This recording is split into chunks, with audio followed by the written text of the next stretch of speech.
નમસ્કાર, હું Janak Dave. Full stop news analysis પ્રોગ્રામમાં આપનું સ્વાગત છે. લોકસભાની ચૂંટણી એટલે કે જાણે આરપારની લડાઈ, જેમાં થાય છે ધારદાર દલીલો. આ ચૂંટણીમાં પીએમ મોદીએ સૌથી પહેલાં 400 કે પારનું સ્લોગન આપ્યું હતું. બાદમાં રાહુલ ગાંધીએ પણ 300થી વધુ બેઠકો પર ઇન્ડી ગઠબંધનની જીતનો દાવો કર્યો. આવા દાવાઓનો આધાર શું? લોકોના મન પર એની શું અસરો થાય છે, એની અમે આજે વાત કરીશું. ઉપરાંત સેફોલોજીસ્ટ એટલે કે ચૂંટણીના વિશ્લેષકો પણ પોતપોતાની રીતે દાવા કરતા રહે છે. આ દાવાઓથી શબ્દોનું દાવાનળ રચાયું છે. અલબત્ત કોણ સાચું પડશે અને કોણ ખોટું પડશે એનો ખરો ખ્યાલ તો 4 જૂને જ આવશે. જોકે અમે તમને જણાવીશું કે આ સેફોલોજીસ્ટ કેવી રીતે કામ કરે છે.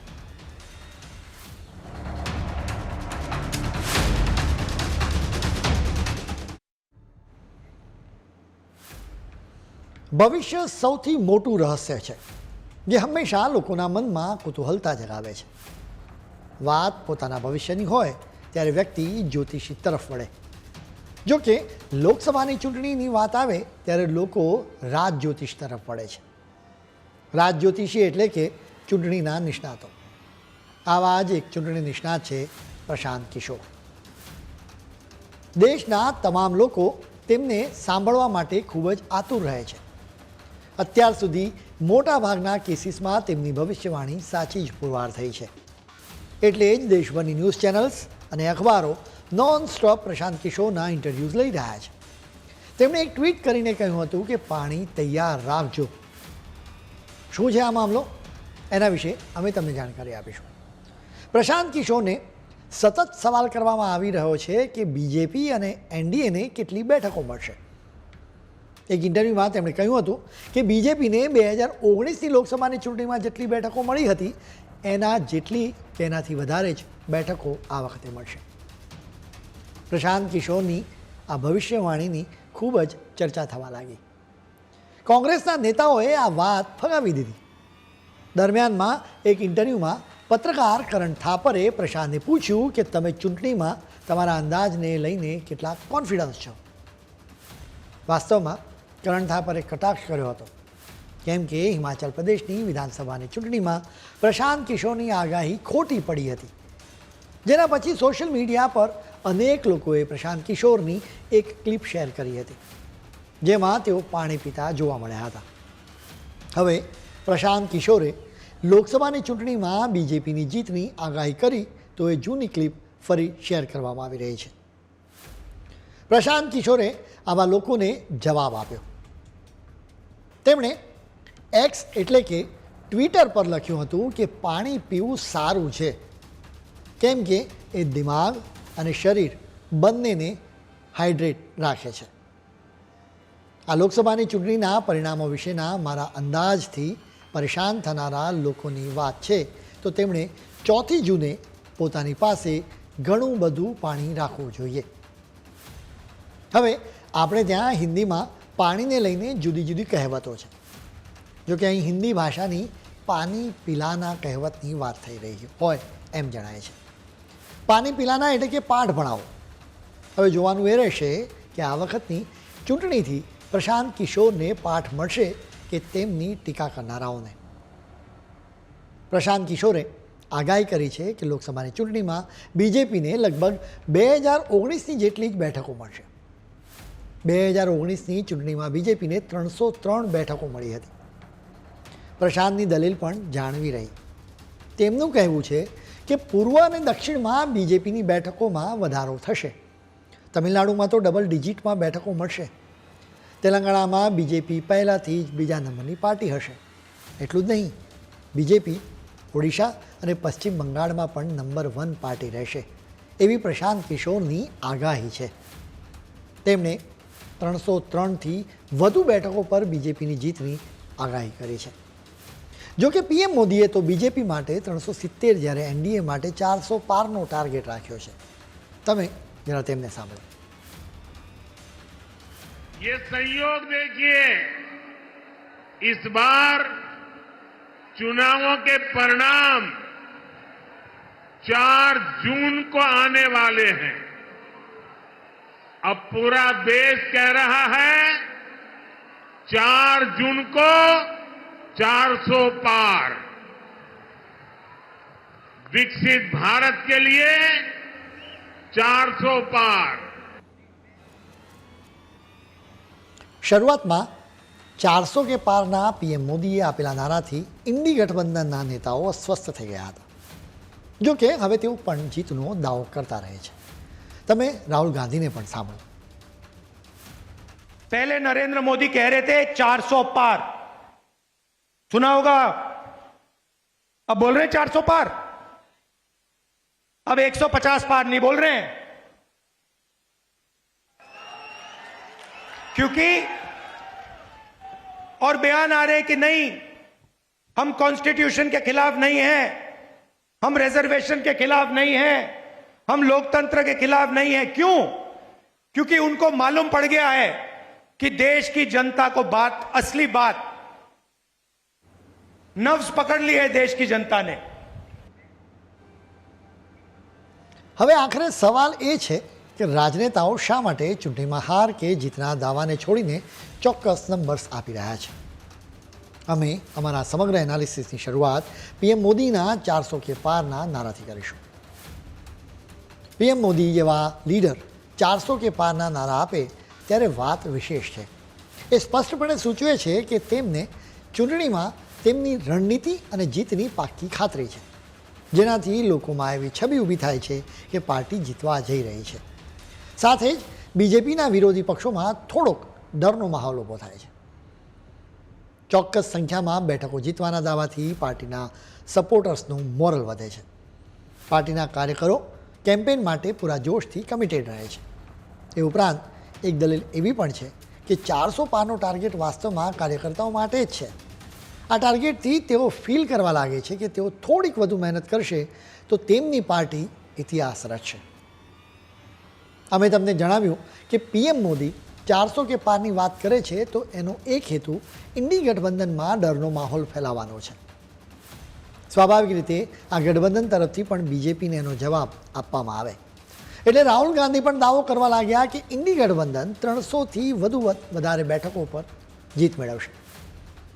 આવો દાવો કરવાનો હેતુ તો ઇન્ડી ગઠબંધનમાં સામેલ તમામ પાર્ટીઓના કાર્યકરોમાં આત્મવિશ્વાસ જગાવવાનો જ હોઈ શકે છે. આ પ્રકારે જીત કે હારના દાવા કરવાની પાછળ એક ચોક્કસ રણનીતિ પણ હોય છે. ભારતમાં 2 પ્રકારના મતદાતાઓ હોય છે. પહેલા પ્રકારના મતદાતાઓ ઓલરેડી નક્કી કરીને જ બેઠા હોય છે કે કોઈ પણ સંજોગોમાં તેમની ફેવરેટ પાર્ટીને મત આપવો. બીજા પ્રકારના મતદાતાઓ વોટિંગની તારીખ સુધી નિર્ણય કરી શકતા નથી. આવા મતદાતાઓ ફેન્સિંગ પર બેઠા હોય છે. તેઓ ફેન્સિંગ કૂદીને કોઈ પણ પાર્ટીમાં જઈ શકે છે. હવે જ્યારે પીએમ મોદી કે રાહુલ ગાંધી ચોક્કસ સંખ્યામાં બેઠકો જીતવાનો દાવો કરે તો સ્વાભાવિક રીતે આવા મતદાતાઓને પણ અસર થાય. સવાલ એ છે કે આ મતદાતાઓ કયા નેતાથી પ્રભાવિત થાય છે. હવે કેટલાક ચૂંટણી નિષ્ણાતોની આગાહી વિશે અમે તમને જણાવીશું. અમે તમને પ્રશાંત કિશોરની આગાહીની વાત કરી હતી. હવે જાણીતા સેફોલોજીસ્ટ યશવંત દેશમુખની પણ વાત કરીશું. યશવંતે પ્રશાંતની જેમ જ ચોક્કસ સંખ્યા જણાવી નથી. જોકે એક ઇન્ટરવ્યૂમાં તેમણે કહ્યું હતું કે એનડીએમાં મુખ્ય પક્ષ બીજેપી મજબૂત છે, જ્યારે એને સાથી પાર્ટીઓ નબળી છે. ઇન્ડી ગઠબંધનમાં મુખ્ય પક્ષ કોંગ્રેસ નબળી સ્થિતિમાં છે, જ્યારે અન્ય પક્ષો મજબૂત સ્થિતિમાં છે. બીજી તરફ ચૂંટણીમાં પોલ્સ કરતી સંસ્થા એક્સિસમાં ઇન્ડિયાના ચેરમેન અને એમડી પ્રદીપ ગુપ્તાએ દાવો કર્યો છે કે આ ચૂંટણીમાં સ્પષ્ટ જનાદેશ મળશે. જોકે તેમણે એ જણાવ્યું નથી કે કોને સ્પષ્ટ જનાદેશ મળશે. સેન્ટર ફોર પોલિસી રિસર્ચના ફેલો રાહુલ વર્મા પણ પ્રશાંત કિશોરની વાતથી સહમત છે. તેઓ પણ માને છે કે બીજેપીને 2019ની ચૂંટણી જેટલી જ બેઠકો આ વખતે મળશે. આ બધી આગાહીઓની ચર્ચા થાય એ સ્વાભાવિક છે. જોકે જેમ ક્રિકેટ મેચમાં છેલ્લા બોલ સુધી કંઈ પણ કહી ન શકાય, એ જ રીતે ચૂંટણીમાં છેલ્લા વોટ સુધી કંઈ પણ કહી ન શકાય. અમે તમને સેફોલોજીસ્ટની આગાહીની વાત કરી. જો કે આ સેફોલોજીસ્ટ કેવી રીતે કામ કરે છે એ પણ અમે તમને જણાવીશું. પરંતુ અત્યારે સમય છે એક બ્રેકનો.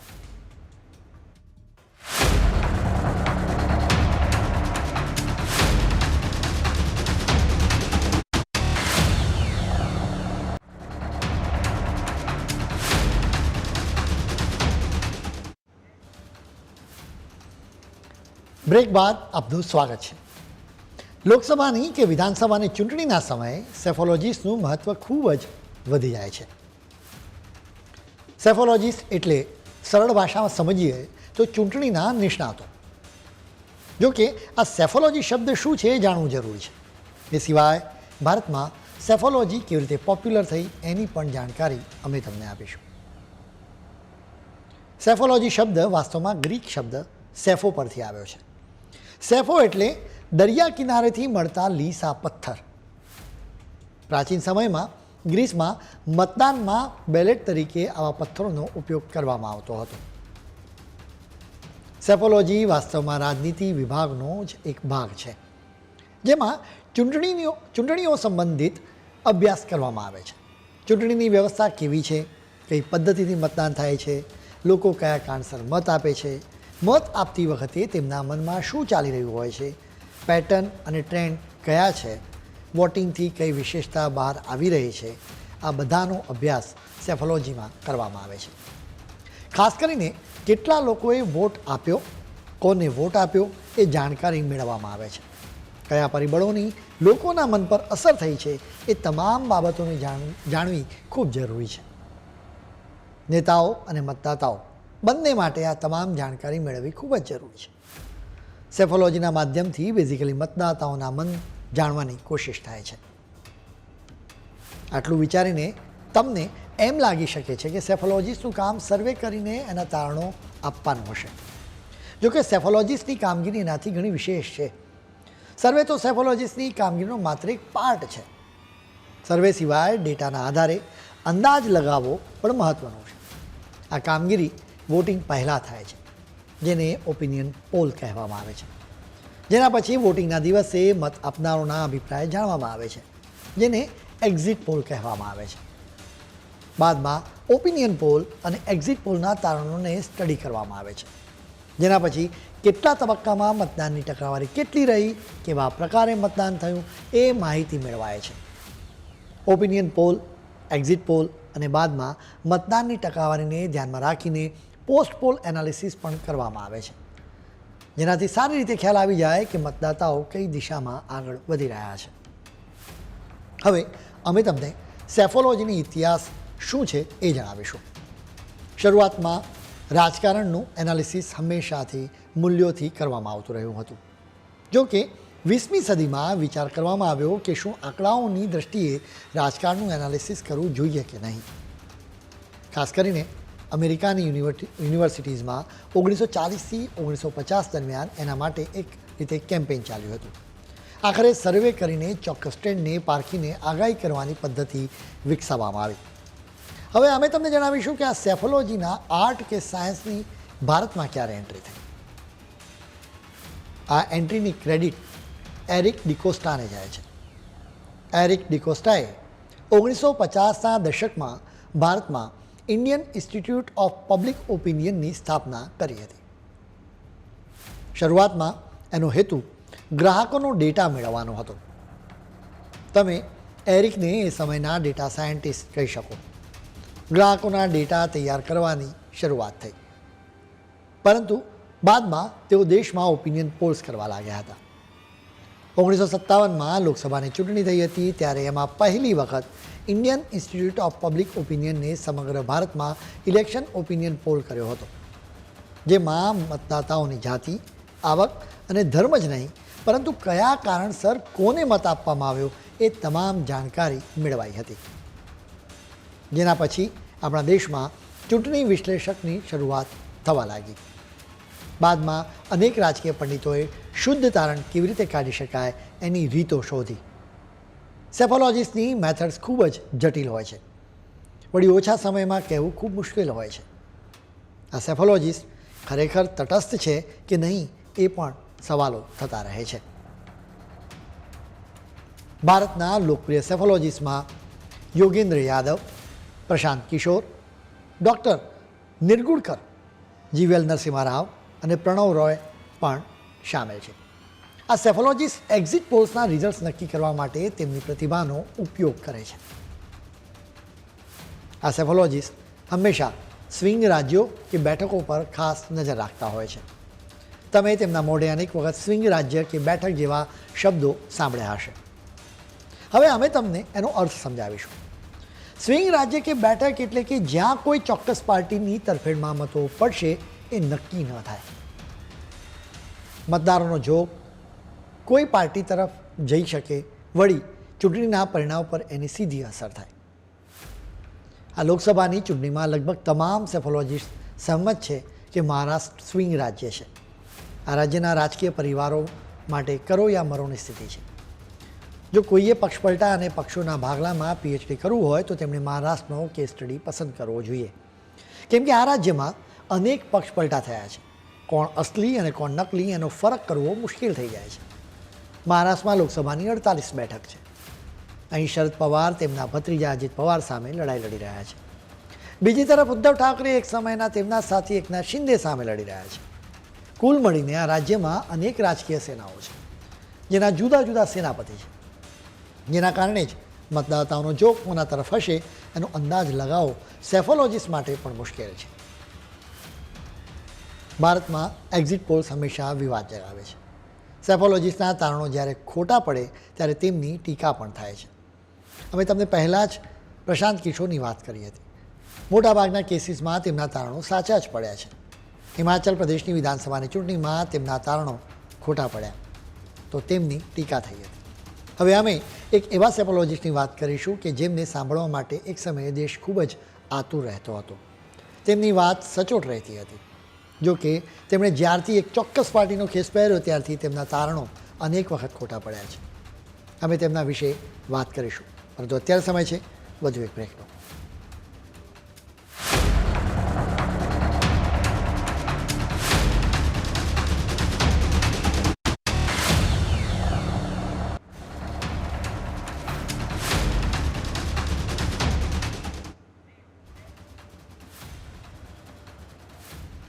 બ્રેક બાદ આપનું સ્વાગત છે. આ લોકસભાની ચૂંટણી ખરેખર ઐતિહાસિક છે. જવાહરલાલ નહેરુ સતત ત્રીજી વખત લોકસભાની ચૂંટણી જીત્યા હતા, જેના પછી ભારતમાં કોઈ પણ નેતા સતત ત્રીજી વખત જીત્યા નથી. જેના કારણે જ લોકશાહીના દૃષ્ટિકોણથી પણ પીએમ મોદી જીતશે તો એ ખૂબ જ મોટી ઘટના રહેશે. દેશભરમાં અનેક ચૂંટણી એનાલિસ્ટ અત્યારે તો બીજેપીની જીતની આગાહી કરે છે. જોકે એક સમયના ખૂબ જ જાણીતા સેફોલોજીસ્ટ યોગેન્દ્ર યાદવે આગાહી કરી છે કે બીજેપીને સ્પષ્ટ બહુમત નહીં મળે. વાત આંકડાઓના ખેલનો છે તો એ પણ જણાવવા પડે. યોગેન્દ્ર યાદવે કહ્યું કે 2019ની લોકસભાની ચૂંટણીની સરખામણીમાં બીજેપી કયા રાજ્યોમાં કેટલી બેઠકો ગુમાવશે. તેમની દ્રષ્ટિએ આ પાર્ટી મધ્યપ્રદેશ, ઝારખંડ અને છત્તીસગઢમાં ઓછામાં ઓછી 10 બેઠકો ગુમાવશે. કર્ણાટકમાં 10, જ્યારે મહારાષ્ટ્રમાં તો બીજેપી 20 બેઠકો ગુમાવશે. હવે આપણા ગુજરાતની વાત કરીએ. યોગેન્દ્ર યાદવની દ્રષ્ટિએ બીજેપી રાજસ્થાન અને ગુજરાતમાં 10 બેઠકો ગુમાવશે. હવે તમે જ વિચારો કે આપણા ગુજરાતમાં કોંગ્રેસ કેટલી બેઠકો પર તમને જીતી જોવા મળે છે. જે રીતે સોશિયલ મીડિયા પર પ્રશાંત કિશોરની આગાહીને ખૂબ ટીકા કરવામાં આવી હતી, એ જ રીતે યોગેન્દ્ર યાદવની આ આગાહીની પણ સોશિયલ મીડિયા પર ખૂબ જ ટીકા થઈ છે. જો કે પ્રશાંત કિશોરનો ટ્રેક રેકોર્ડ તો શાનદાર રહ્યો છે. હવે 2 ચૂંટણીઓમાં યોગેન્દ્ર યાદવના ટ્રેક રેકોર્ડની અમે તમને વિગતો આપીશું. રસપ્રદ વાત એ છે કે યોગેન્દ્ર યાદવ 2014માં આમ આદમી પાર્ટીની ટિકિટ પર ગુડગાંવની બેઠક પરથી લોકસભાની ચૂંટણી લડ્યા હતા. જોકે તેમની ડિપોઝિટ ડૂલ થઈ ગઈ હતી. તેઓ પોતાના જ પરિણામનું એનાલિસિસ નહોતા કરી શક્યા. આ ચૂંટણીના 1 વર્ષ પછી આમ આદમી પાર્ટીમાંથી તેઓ આઉટ થઈ ગયા હતા. 2018માં યોગેન્દ્ર યાદવે 2019ની લોકસભાની ચૂંટણી માટે આગાહી કરી હતી. બીજેપી ઓછામાં ઓછી 100 બેઠકો ગુમાવશે. તેમણે એવો પણ દાવો કર્યો હતો કે પીએમ મોદીની લોકપ્રિયતા ઘટી રહી છે. ફેબ્રુઆરી 2019માં તેમણે એક આર્ટિકલ લખ્યો હતો, જેમાં તેમણે ભારપૂર્વક જણાવ્યું હતું કે 2019ની લોકસભાની ચૂંટણીમાં 2004ની ચૂંટણીના પરિણામોનું પુનરાવર્તન થશે. 2004ની ચૂંટણીમાં અટલ બિહારી વાજપેયી ચૂંટણી જીતી જશે એમ સૌ કોઈ માનતા હતા. જોકે વાજપેયી ચૂંટણી હારી ગયા હતા.